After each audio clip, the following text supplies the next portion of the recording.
कहानी नीरू की है। पंजाब की नीरू की शादी दिल्ली के राहुल से होती है। दिल्ली कितना बड़ा शहर है ना, लेकिन आप लोगों का घर तो बहुत छोटा है।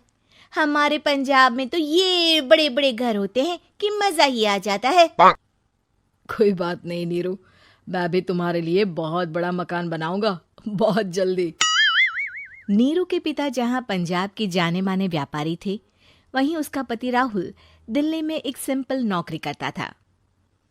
माँ, यहाँ तो घी मक्खन इतना महंगा है कि क्या बताऊं। मैं तो तरस ही जाती हूँ घी खाने के लिए। नीरू की माँ को ये सुनकर बहुत दुख होता है।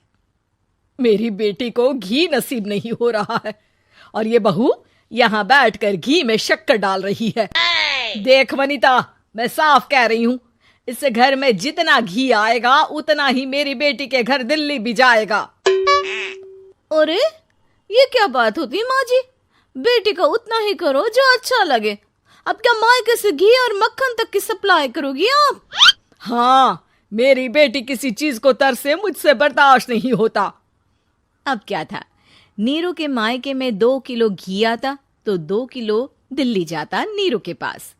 एक दिन, माँ बड़ी गर्मी पड़ती है दिल्ली में। इस घर में तो एक ही एसी है और वो भी ड्राइंग रूम में।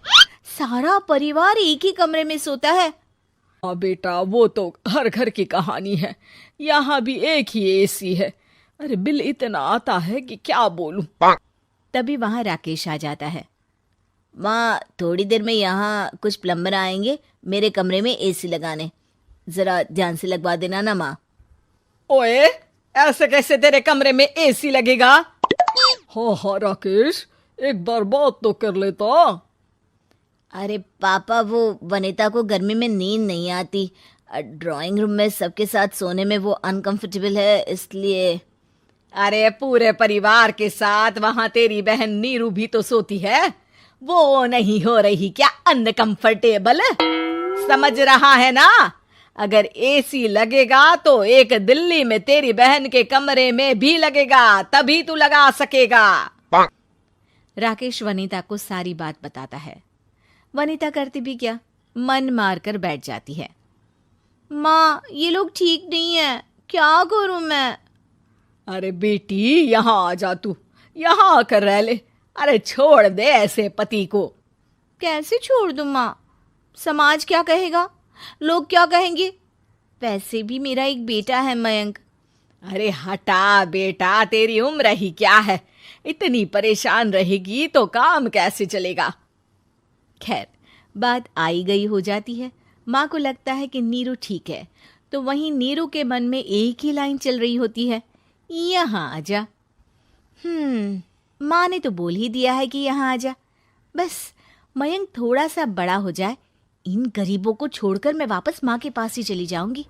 वो इसी सोच में बाजार में चल रही थी कि मैम, आपका दुपट्टा जमीन को छू रहा है।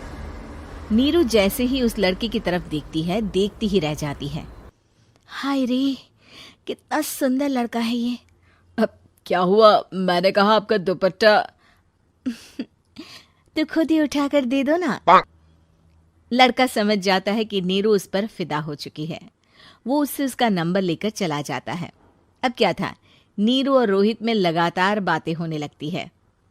मैं हरियाणा का रहने वाला हूँ, यहाँ एक बड़ी कंपनी का मैनेजर हूँ। अच्छा, और कितने बच्चे हैं तुम्हारे? बच्चे?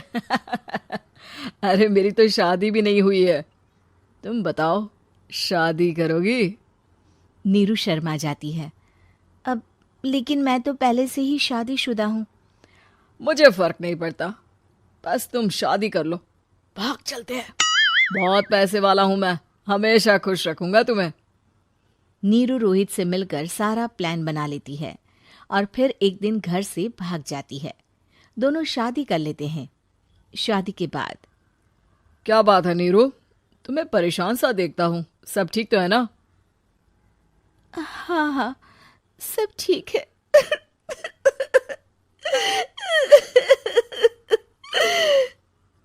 ये कहते कहते ही वो रोने लगती है। अरे क्या हो गया, रो क्यों रही हो? मैंने तुमसे एक बात छुपाई है। और वही बात अब मुझे परेशान कर रही है। रोहित, मेरा एक बेटा भी है, उसका नाम मयंक है। क्या बात कर रही हो? ये तुमने मुझे पहले क्यों नहीं बताया? देखो नीरू, मेरी माँ को मैंने ये नहीं बताया है कि तुम शादीशुदा हो। बच्चा मैं मैनेज नहीं कर पाऊंगा। नीरू को समझ में नहीं आता कि वो क्या करे। तुम उस बच्चे को अपनी माँ को क्यों नहीं दे देती?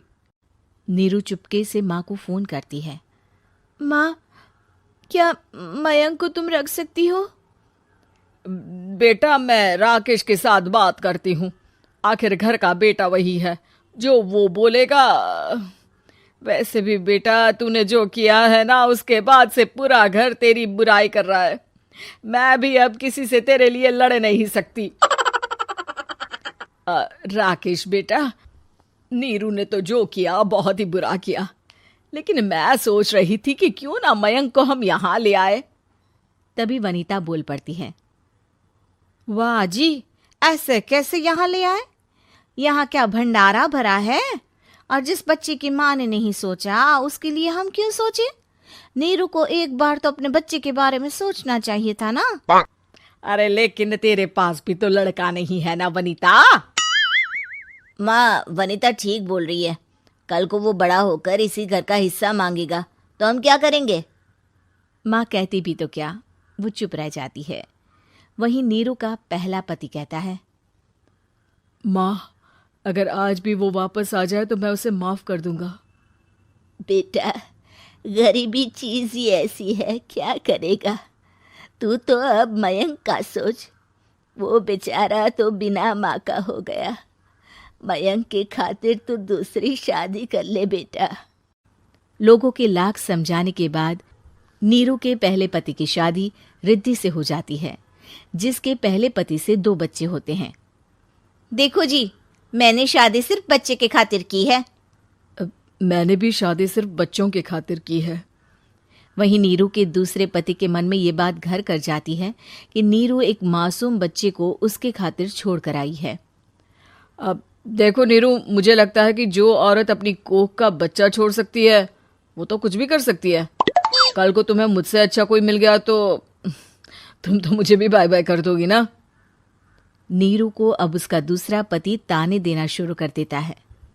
तंग आकर नीरू उसके यहाँ से भागकर अपने पहले पति के पास चली जाती है, लेकिन ससुराल में क्या लेने आई है नीरू, मयंक को? नहीं नहीं सासू माँ, मुझसे गलती हो गई, मुझे माफ कर दीजिए। नीरू, अब वक्त खत्म हो गया है, मेरी शादी हो चुकी है। तो छोड़ दो ना उसे, हमारा बच्चा है। मैं आपको अपनी माँ नहीं मानता, मेरी नहीं मान तो बात अच्छी है। नीरू मयंक की बात सुनकर समझ जाती है कि उसके पास अब न आसमान रहा ना ही जमीन।